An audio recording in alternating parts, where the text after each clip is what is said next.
When did the 60s end for you? When did you feel this is over for me? Something new is different is going to happen. When I was arrested. I was with Weatherman when they were still addressing, even if it was in a confrontational manner, the public at large. They would run into high schools and say, this is a jailbreak. You're being channeled into being cannon fodder. Run out of the school. Leave these people that are trying to kill you. The incident that I described.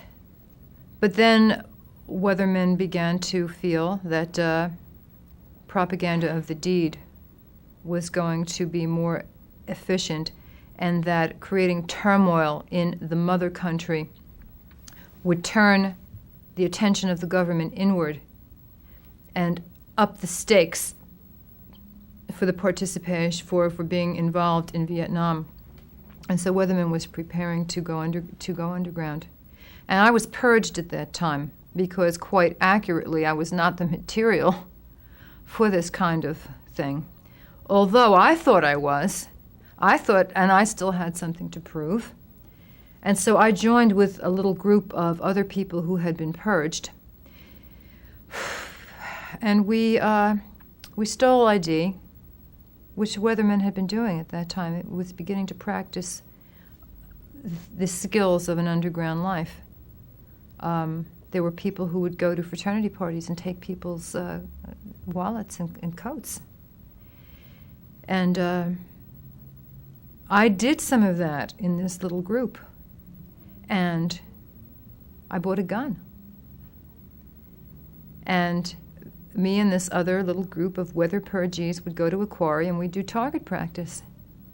And we would go to the local library and we would look at military manuals. Now, nothing ever came of any of this. But eventually it caught up with me that I had bought a gun on false ID. I think what happened is I cashed a bad check at a ShopRite, and there was a camera.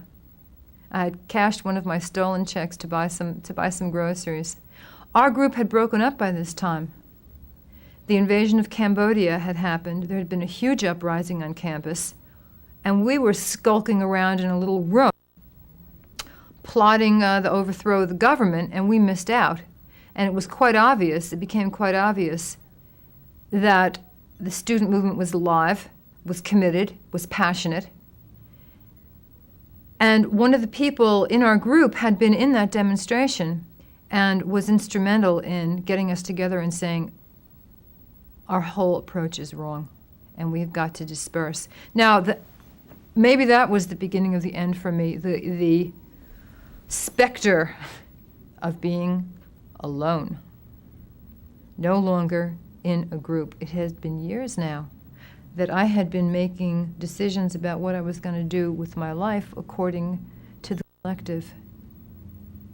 Now, looking back, I realized that I was in a cult. And so dispersing, being alone was an appalling prospect. But of course what happens is that you begin to realign yourself with other friends and other people, and there were quite a few people who are now beginning to shake out. I was looking for the first time at getting a job and feeling that it wouldn't be the end of my life and that I wouldn't be missing out on all the action, that there were a lot of people and we could still live, in these big collective houses and be friends and visit each other. But we could get jobs, we could work, we could begin to say, well, what do I want to do with my life? What am I about, aside from the movement? That process was interrupted for me because I cashed one of these stolen checks and was photographed and was picked up by the police. And I knew it was just a matter of time before they dug out the fact that I had bought a weapon. That's a felony. And I jumped bail. And people bailed me out, and they said, Judith, unless you're prepared to do some time in jail, you're going to have to leave. Now, what's your decision? Maybe it would have been better to get it over with. I think looking back now that it would have been better to get it over with because I spent 5 years as a fugitive. Although those 5 years were very useful to me. See, the movement began to, as it necessarily must, the dynamic of it was inevitable, began to really coalesce with the great underground of dispossessed people of America. Street people, go-go dancers, potheads, working poor young people, all kinds of people that lived kind of on the fringes. And once I became a fugitive, that was where I was naturally drawn. And living as an underground person in the society, you begin to live in the underground of your own psyche. So I learned a lot about myself in those years. And what I learned is that to live underground is to return to a kind of a childhood because there's no time. Time stopped. Now, some people who went underground did so with a purpose, to continue to wreak havoc on the system, to do deeds of propaganda, to hold up banks, to fund whatever organizations that money was being channeled to. I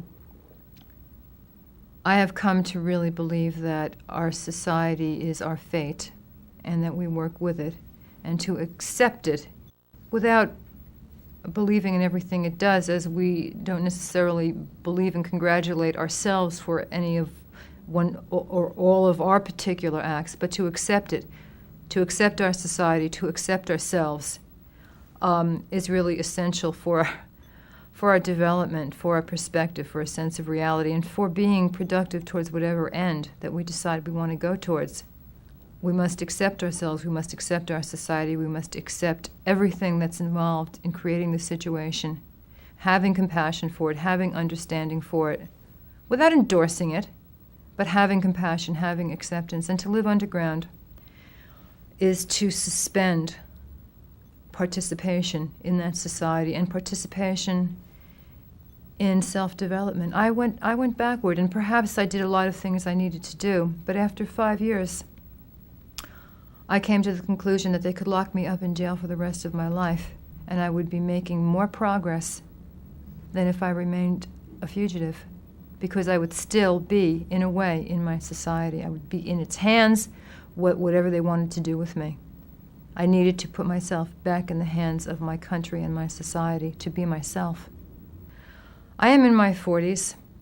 I am still in the process of getting my head straight. I know exactly how seriously and how horribly I have gone wrong.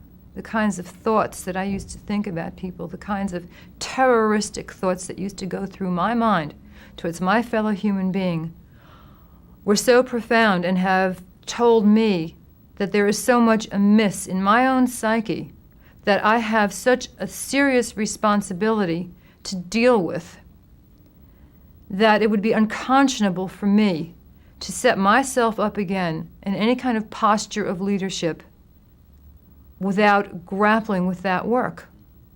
And I think people who came after us, because they did not put themselves on the line in the same way, because the circumstances did not call for it. I believe that if the circumstances had called for it, any generation of American people would have done what we did. We were not unique. We came out of an idealism and a passion and a commitment and a great spiritual beauty in ourselves as human beings and human beings in general, and as Americans. We responded.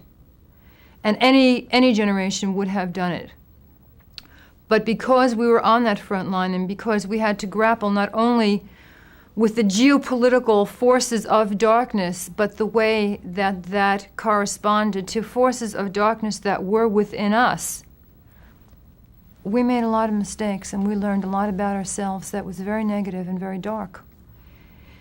And I think we are still, and it has become a priority for many of us, to enlighten ourselves, to bring ourselves to more of a state of peace, openness, and love. I've come to believe that love is really the great healing force of the world. And we are not in leadership because we know what it means to put yourself into that posture if you're not very, very full of love inside. I personally am trying to cultivate that within myself. And I think as we do, as a nation, not only as a generation, But perhaps this will be our leadership, that as a generation will be able to show how empowered, how effective we can be, coming from a place of love, of compassion, rather than of confrontation, of hatred and contempt. Do you carry the 60s in you? Always, always. It's my reference point. It's my reference point for my whole life. It always will be. And yet I feel very brand new right now.